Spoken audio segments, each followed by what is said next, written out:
রাজধানীতে গত ২৪ ঘণ্টায় ঝটিকা মিছিল বিরোধী অভিযান পরিচালনা করে আওয়ামী লীগের সাবেক এমপি সহ নিষিদ্ধ ঘোষিত সংগঠন ছাত্রলীগ ও আওয়ামী লীগের বিভিন্ন অঙ্গ সংগঠনের ৭ সদস্যকে গ্রেপ্তার করেছে ডিএমপির গোয়েন্দা বিভাগ।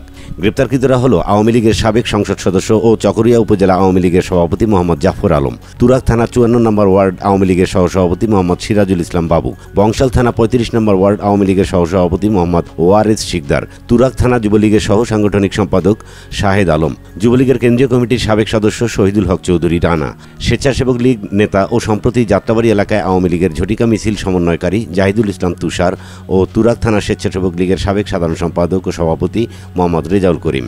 গ্রেপ্তারকৃতরা রাজধানীর বিভিন্ন স্থানে ঝটিকা মিছিল করার মাধ্যমে জনমনে আতঙ্ক সৃষ্টি করার অপচেষ্টায় লিপ্ত। তাদের বিরুদ্ধে আইনগত ব্যবস্থা গ্রহণ করা হয়েছে।